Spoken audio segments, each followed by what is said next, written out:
প্রধানমন্ত্রী নরেন্দ্র মোদী ভিডিও কনফারেন্সের মাধ্যমে সোমবার বিকশিত ভারত সংকল্প যাত্রার সুবিধাভোগীদের সাথে মতবিনিময় করেন।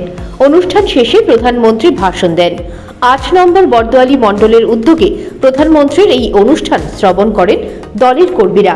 উপস্থিত ছিলেন মণ্ডল সভাপতি সঞ্জয় সাহা, বিজেপি রাজ্য মুখপাত্র নবেন্দু ভট্টাচার্য, আগরতলা পৌর নিগমের মেয়র দীপক মজুমদার, ২০ নম্বর ওয়ার্ডের কর্পোরেটর রত্না দত্ত সহ বিশিষ্টজনেরা।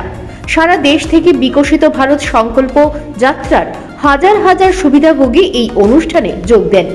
এই কর্মসূচিতে কেন্দ্রীয় মন্ত্রী, সাংসদ, বিধায়ক এবং স্থানীয় স্তরের প্রতিনিধিরাও যোগ দিয়েছেন। ২০২৩ সালের ১৫ই নভেম্বর বিকশিত ভারত সংকল্প যাত্রার সূচনা হওয়ার পর থেকে প্রধানমন্ত্রী সারা দেশে নিয়মিতভাবে সুবিধাভোগীদের সাথে মতবিনিময় করছেন। ভিডিও কনফারেন্সের মাধ্যমে ৪ বার ইন্টারঅ্যাকশন হয়েছে। এর মধ্য দিয়ে দেশের মানুষ সরকারি সুযোগ সুবিধা কতটুকু পাচ্ছেন তা যাচাই করছেন প্রধানমন্ত্রী। মণ্ডল কার্যালয়ে সাংবাদিকদের মুখোমুখি হয়ে একথা বলেছেন মেয়র দীপক মজুমদার। आज আমাদের যশস্বী প্রধানমন্ত্রী নরেন্দ্র মোদীজি ভারত সংকল্প যাত্রা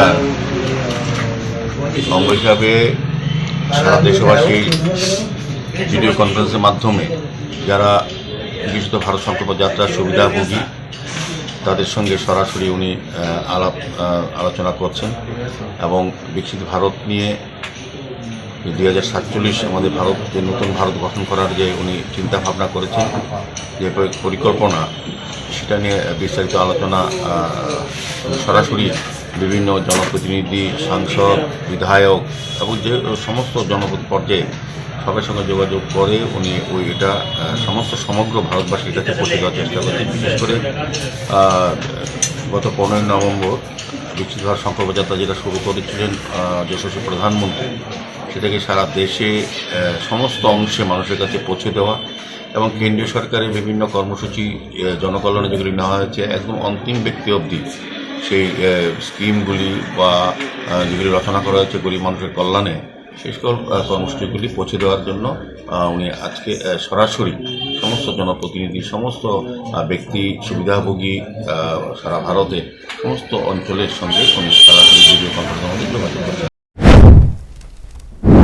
প্রধানমন্ত্রীর এই বার্তালাপ শ্রবণ করতে দলের কর্মীদের মধ্যে ব্যাপক উৎসাহ উদ্দীপনা প্রত্যক্ষ করা যায়। Bureau report, news prime Tripura.